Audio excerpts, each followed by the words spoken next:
안녕하십니까? 자, 이제 경비업법을 맡고 있는 송광호인데요. 여러분들이 이 경비업법 부분은 2차 시험이기 때문에 상대평가로 진행이 됩니다. 여러분들이 이제 고득점을 필히하시거나 만점을 맞으셔야 되는 그런 부분이죠. 그런데 이제 다행한 것은 경비업법이 조문에서만 출제가 된다라는 점입니다. 그래서 여러분들이 경비업법하고 총경찰법 두 개를 여러분들이 보시게 되는데 이 경비업법 부분은 시험 문제 난이도가 2018년도에 그 전에 비해서 약간 난이도가 좀 떨어졌습니다. 그래서 약간 평이하게 좀 출제가 된 그런 상태이고요. 그래서 이제 고득점을 이제 하셔야만 합격을 하실 수 있는 그런 상황이 됐습니다. 물론 그 이전부터 사실 이제 아무리 어렵게 내도 고득점 해야만 합격이 되는 그런 부분이기도 했고요. 일단 경비업법을 먼저 보는데요. 나중에 총경찰법 뒤에 붙어 있죠. 이 경비업법 부분은 이제 조문만 나오다 보니까 여러분들이 챕터 1의 서설 부분을 보시게 되면 제 1절에 한국의 경비업의 발달이라고 하는 부분이 소개가 되고 제 2절에 경비업법의 재개정사에 대한 내용들을 쭉 소개를 하고 있습니다. 그리고 이제 경비업법의 조문 구조가 뒤에 나와 있죠. 자, 앞부분은 그렇기 때문에 이 서설 부분은 시험 문제가 거의 안 나오는 그런 부분입니다. 일단 쉽게 말하면 개관을 하는 그런 부분이죠. 제 1절 부분을 보시면 한국의 경비업의 발달이라는 부분이 들어 있습니다. 이제 전통적 의미의 민간 경비에서 현대적 의미의 민간 경비 제도가 바뀌어 갔는데요. 물론 이걸 시대를 가지고 구분을 해볼 수도 있고 주체를 가지고 구분을 해볼 수도 물론 있습니다. 물론 주체를 가지고 기준으로 한다면 전통적인 민간 경비는 경비를 제공받는 수혜자, 지금 같은 소비자죠. 수혜자의 측면에서 일단 발전이 되었고, 이제 현대지금의 민간 경비에 있어서는 이제 경비를 서비스로 제공하는 경비 공급자 측에서 일단 주체적으로 진행을 하게 됐습니다. 그래서 양자가 약간 다르죠. 그리고 이제 시기적인 부분을 바로 보자면 이 시기적인 부분은 뭐 제일 처음 우리나라가 태초부터 이제 1960년대 이전까지 이르기까지는 전통적 의미의 민간 경비다 이렇게 우리가 표현을 합니다. 그리고 이제 한국 전쟁이 치러지고 1950년 그리고 이제 그 이후에 이제 원조 경제가 들어오고 또 미국이 이제 일반적으로 이제 미군의 군납을 하는 이런 상황이 진행이 되면서부터 현대지금의 민간 경비다 이렇게 우리가 보고 있습니다. 그래서 실제로는 1960년대에 이제 변화가 상당히 심하게 나타나면서 현대지금으로 발전이 된 것이죠. 물론 6.25 동란은 1950년에 있습니다만 그 이후에 이제 미국의 원조 그리고 이제 우리나라에 진주하고 있는 미군에 대한 군납 부분이 이루어지면서 현대지금의 민간 경비가 도래하기 시작한다 이렇게 보시면 됩니다. 그래서 전통적인 민간 경비에 있어서는 뭐 시대적으로 이제 또 세부적으로 나눈다면 이제 고조선 시대부터 뭐 삼국시대 같은 이런 시대까지는 이제 부족의 성질이 지역적으로 강하게 나타나면서 공동체가 질서를 유지하고 또 자기 스스로의 어떤 이 질서를 유지하고 생명을 보존하는 이런 형태였기 때문에 이제 스스로가 스스로를 지킨다라고 하는 의미로 자경단 혹은 이제 자위 조직이 발달이 된 것이죠. 그러나 이제 고려하고 조선 시대로 진행이 되면서 중앙과 지방 간의 이런 이제 권력 유지 목적으로 그리고 자신들이 가지고 있는 재산들을 보호할 목적으로 개별적으로 사적으로 무사라고 하는 무인들을 이렇게 개인적으로 고용을 해서 스스로가 보호를 했던 것입니다. 그리고 이제 조선시대 이후에 전문적인 민간 경비가 시작되기 전인 1960년대까지는 이제 권력가들이나 아니면 이 힘이나 아니면 재력을 갖고 있는 사업가들이 개인적으로 고용을 해서 주택이나 아니면 시설물들을 보호하기 위해서 경비나 이런 것들을 하게 된 그런 상황입니다. 물론 이런 것들이 이제 뭐 고전적인 형태, 뭐 전통적인 형태이기 때문에 뭐 개인적으로 이렇게 주로 이용을 했던 것이죠.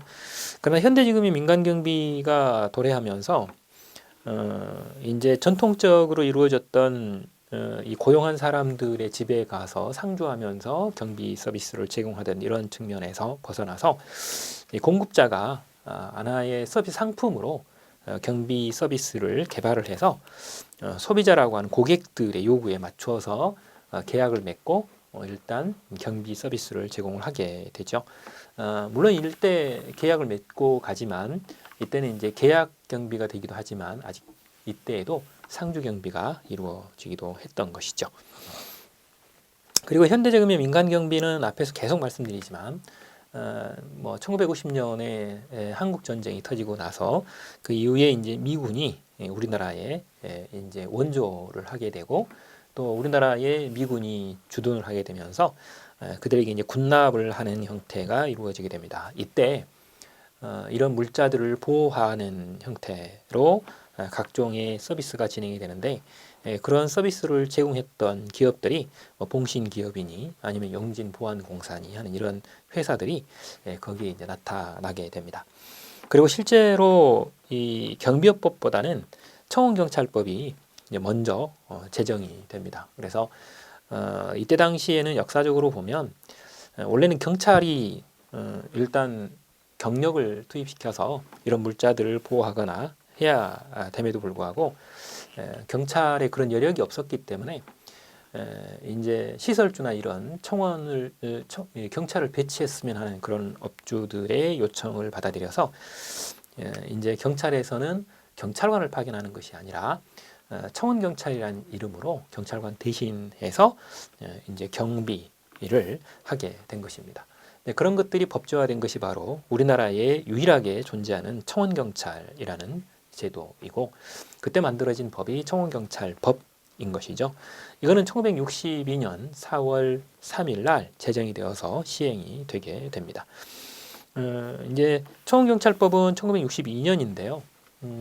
용역경비업법이라고 하는 법은 여러분들이 보시다시피 1976년 12월 31일 날 실제로 제정이 됩니다. 그래서 1977년 4월 1일부터 시행에 들어가게 되죠. 이렇게 보면 청원경찰법이 만들어진 시점으로부터 용역경비업법에 있어서는 약 한 14년 정도 떨어진 시점에 법이 만들어지고 약 15년 정도 지나서 법이 실제로 시행이 되는 이런 상황이 된 거죠. 그래서 여러분들이 실제로 법 조문을 주로 묻고 있기 때문에 여기에 제정 연도는 그다지 크게 중요하지 않다라고 볼 수 있을지 모릅니다. 그러나 여기에 나와 있는 최초로 법이 제정된 연도는 꼭 기억을 해 주시기 바랍니다. 그리고 1980년대가 도래하면서 외국의 기술과 자본이 본격적으로 우리나라에 들어오게 됐죠. 그래서 실제로는 1980년대 후반에 이제 86 아시안 게임이나 88 서울 올림픽이 실제로 국제 행사가 대규모에도 불구하고 안정적으로 잘 치루어짐으로 인해서 이 경비업이라고 하는 것이 양적으로나 질적으로 크게 발전하게 된 것이죠. 그래서 오늘날 1990년대 이후 이 민간 경비에 있어서는 이제 대전 엑스포 박람회나 이런 대규모의 행사들을 자체적으로 별다른 무리 없이 잘 마무리함으로 인해서 이 우리나라의 민간 경비업에 대한 재평가가 이루어진 것이고 바로 이런 국제적인 행사들을 일단 잘 마무리함으로 인해서 민간 경비가 한 걸음 더 발전하는 이런 상황이 됩니다. 그리고 이제 우리나라의 민간 경비 산업의 시장의 규모가 그만큼 또 확대가 될 뿐만 아니라 질적으로도 상당히 성장하는 그런 기회가 되어지게 되는데요. 이 뒷면에는 거기 소개된 것처럼 민간 경비 산업의 발전 과정에서 일본의 민간 경비의 기술과 자본이 우리나라에 도입이 되는 이런 상황이 주어집니다. 그게 이제 1980년대이기도 하죠. 1980년대에는 상당히 경비업의 발전 과정에서 여러 가지 상황들이 있었다 이렇게 생각을 하시면 됩니다. 이렇게 되면서 이 경비업의 업체 자체도 이제 급속도로 늘어나게 되고 거기에 종사하는 노동자들도 경비원들도 굉장히 많이 늘어나게 되며 또 이 경비로 인한 매출액도 상당히 급속도로 늘어나게 되죠. 네, 그러면서 이제 결과적으로 1999년에 제7차 개정 때에 용역경비업법에서 경비업법으로 법률의 명칭이 바뀌게 됩니다. 네, 그러면서 이제 이게 법인의 임원의 어떤 결격 사유랄지 이런 부분들이 일부 완화가 되고 또 경비 지도사의 응시 연령 또한 조정이 되어지게 됩니다. 여기에 한 걸음 더 나아가서 2001년도에 인천 신공항이 개항이 되면서 경비업법이 대폭 개정이 되어지고 이때 특수 경비 제도가 도입이 되게 됩니다. 그래서 경비업의 분야 자체가 넓어지게 된 것이죠. 이렇게 되면서 이제 한편으로는 경비업법상의 특수경비원과 청원경찰법상의 청원경찰의 업무가 사실은 좀 유사해져서 결과적으로 이제 일원화해야 되지 않느냐라고 하는 견해들이 본격적으로 대두가 되기 시작합니다. 자, 이게 이제 이때까지의 한국의 경비업의 역사였습니다. 그리고 이제 제2절 보시면 경비업법의 재개정 역사가 쭉 나옵니다. 그래서 제정될 때부터 지금 현재에 이르는 지금 현재까지는 이제 제24차 2019년 4월 16일 개정된 것까지가 지금 현재 쭉 진행이 됐는데요. 어떨 때에 어떤 내용들이 개정되었는지가 거기 쭉 소개가 되어 있습니다. 여기서 이제 여러분들이 관심 있게 봐두셔야 되는 것들이 좀 있습니다. 제 8차 같은 경우는 전부 개정됐죠.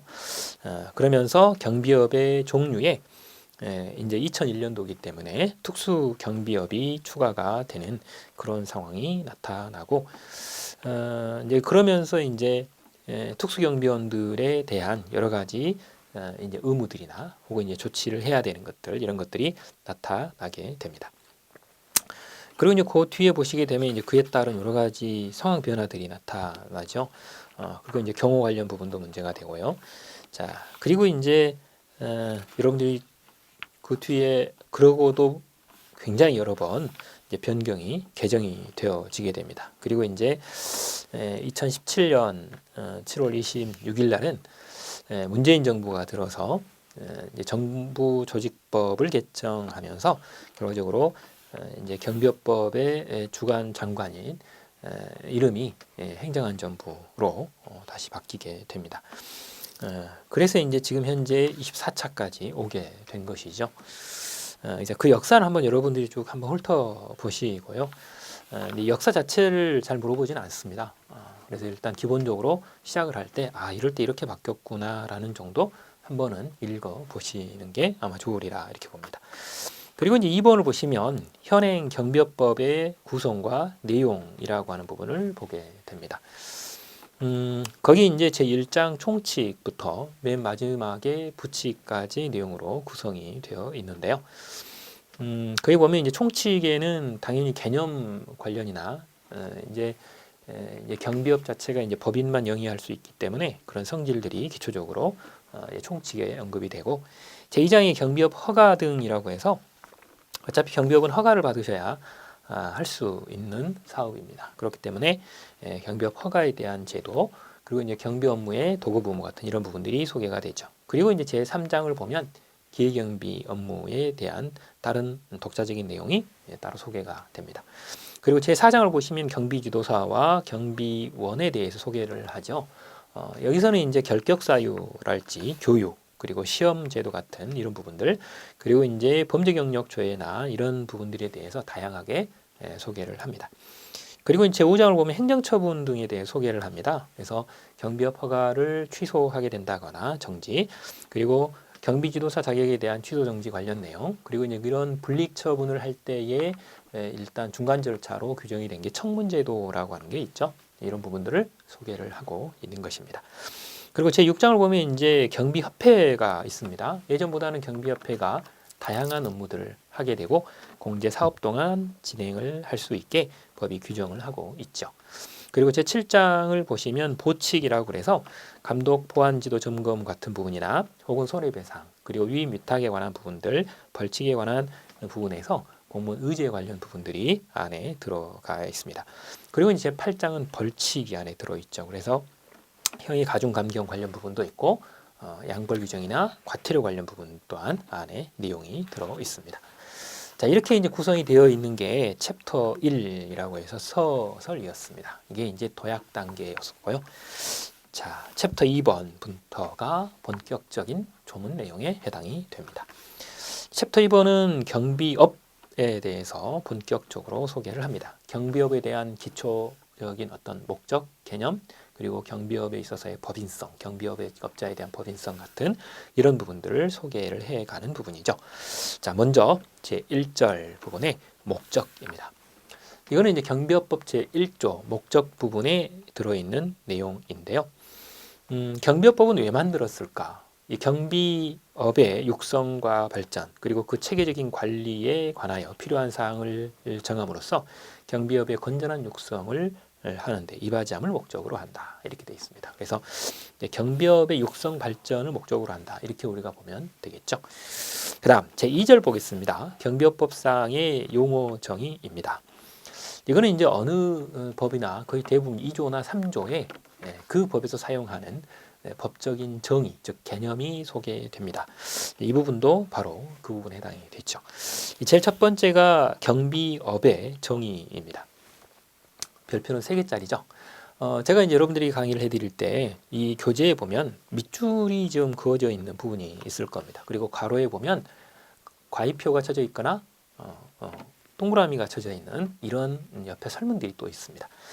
이런 OX가 쳐져 있는 이런 설명들은 시험 문제 설문이었던 포인트를 지적을 하는 거고요. 점선 밑줄로 되어 있는 부분들이 시험 문제 설문으로 등장되었던 부분입니다. 그렇기 때문에 제가 특별하게 말씀을 안 드린다 하더라도 점선 밑줄이 들어있다. 그러면 이 부분은 중요 부분이구나 생각을 하시면 됩니다.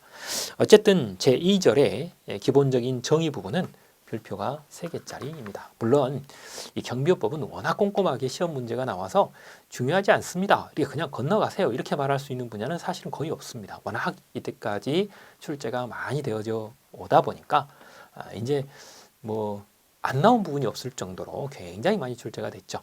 그런데도 불구하고 제2절의 경비업법 제2조의 정의는 시험 문제가 그래도 나온다라는 겁니다. 그래서 별표가 3개짜리입니다. 이렇게 보시면 됩니다.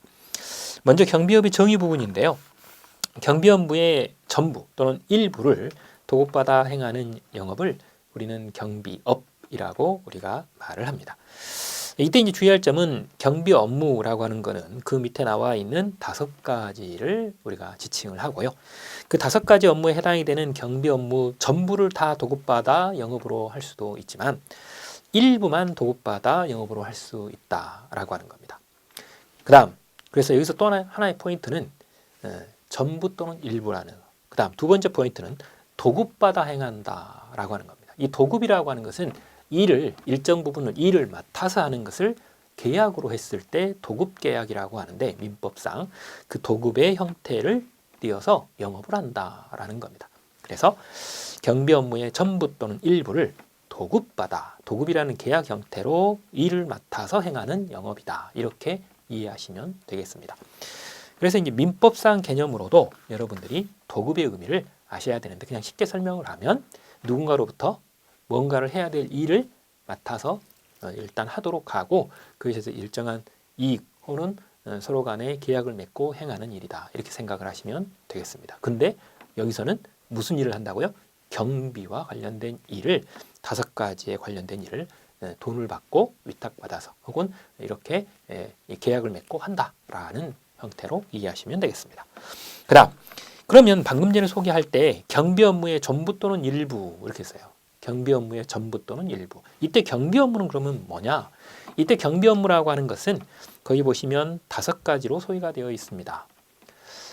시설 경비 업무, 호송 경비 업무, 신변 보호 업무, 그리고 기계 경비 업무, 특수 경비 업무 이렇게 5개의 업무를 우리는 경비 업무라고 한다라고 소위가 되어 있죠. 이걸 이제 제가 여러분들에게 소개를 해 드릴 때는 신호기 특설이다. 이렇게 그냥 두 문자로 합니다. 신호기 특설 이렇게 그냥 외웁니다. 경비 업무의 5가지의 종류이자 개념이죠. 신은 신변보호입니다. 신변보호이다. 호는 호송경비입니다. 그리고 기는 기계경비이고요. 그리고 특수경비이죠. 그리고 설은 시설경비입니다. 시설경비이다. 그래서 신호기 특설이다라는 것은 밖에 있는 그 신호등입니다. 그 신호기를 특별히 설치한다 이렇게 생각하시면 돼요. 신호기 특설 이렇게 이제 두 문자로 여러분들이 암기를 하시면 되는 그런 부분이죠. 이게 바로 경비 업무입니다. 이 경비 업무의 전부를 다 도급받아서 영업을 할 수도 있지만 일부를 맡아서 즉 도급받아서 영업으로 할 수 있다라고 하는 겁니다. 자, 그러면 제일 첫 번째 시설 경비 업무부터 보는데요. 일단 여기서 여러분들이 보셔야 될 것은 시설 경비 업무하고 비교 대상이 되는 것이 기계 경비 업무라는 겁니다. 그래서 시설 경비하고 기계 경비를 이렇게 이제 여러분들이 일단 비교를 한번 해주셔야 되고요. 또 하나는 신변 보호하고 호송 경비 부분을 또 비교를 이렇게 한번 해주셔야 돼요. 그리고 이제 특수 경비는 별도입니다. 별도로 또 보는데 물론 이렇게도 비교해 볼 수가 있겠죠. 그러나 일단 제가 이 개념상 여러분들이 꼭 알아두셔야 될 부분들이 있기 때문에 기계 경비하고 시설 경비를 비교를 하고 신변 보호하고 호송 경비를 서로 비교를 해보게 하는 겁니다. 그래서 제가 이제 포인트를 일단 보도록 하죠. 먼저 시설 경비의 개념입니다. 시설 경비는 경비를 필요로 하는 시설 및 장소입니다. 우리는 이걸 줄여서 이 경비 대상 시설이다 이렇게 우리가 표현하죠. 이 경비 대상 시설에서의 도난, 화재, 그 밖의 혼잡 등으로 인한 위험 발생을 방지하는 업무 이렇게 되어 있습니다. 이게 이제 법 조문에 나오는 시설 경비 업무의 개념이죠. 이 결과적으로 경비 대상 시설에서 도난 사건이 나거나 화재나 아니면 기타 혼잡 등으로 인한 위험이 발생되지 않도록 예방하는 일을 하는 게 시설 경비 업무입니다. 이렇게 보는 거죠. 주로 이 시설 경비와 관련된 부분들에 있어서는 주로 이 시설 경비가 상주하면서 즉 경비원이 그 시설물 내에 있으면서 이루어지는 것이 거의 일반적인 현상입니다. 자, 그런데 이것과 비교 대상이 되는 게 뭐가 있다 그랬죠? 기계경비가 있다 그랬어요. 이 기계경비 같은 경우들은 거기 네 번째에 가시면 기계경비 업무가 있는데요. 경비 대상 시설에 설치된 기기에 의하여 이렇게 되어 있어요. 이때 경비 대상 시설은 방금 전에 뭐라 그랬죠? 경비를 필요로 하는 시설 및 장소 이렇게 말씀드렸죠. 경비를 필요로 하는 시설 및 장소, 즉 경비 대상 시설에 설치된 기계에 의하여 감지 송신된 정보를 그랬어요. 그 경비 대상 시설 외의 장소에 설치한 관제 시설의 기기로 수신하여 수신이 되면 신호가 들어오면 도난, 화재, 위험 발생을 방지하는 업무 이렇게 되어 있습니다. 이 기계경비에 있어서는 여러분들이 이제 개념을 읽다 보니까 몇 개 시설물이 나오게 되는데요. 경비 대상 시설에 뭐가 설치되어 있다 그랬죠? 감지기가 설치가 돼 있겠죠. 그래서 일정한 위난이 생기면 위험이 생기면 감지기가 감지를 해요. 이 감지를 했으면 플러스 감지한 내용들을 어딘가로 쏴줘야 되죠. 전파로. 우리는 그걸 보고 송신이라고 합니다. 즉 신호를 보낸다라는 거죠. 이 신호를 어디로 보내요? 관제시설로 보내요. 관제시설로 보내요. 근데 이때 주의할 점은 이 감지하고 송신은 경비 대상 시설에 있다는 사실이에요. 경비 대상 시설에 있어요. 그런데 관제시설은 경비 대상 시설 안에 있는 게 아니라 밖에 있습니다. 이것과의 관계는 같지 않습니다. 그래서 경비 대상 시설 외에 있다라고 하는 외자가 그 앞에 보시면 들어 있습니다.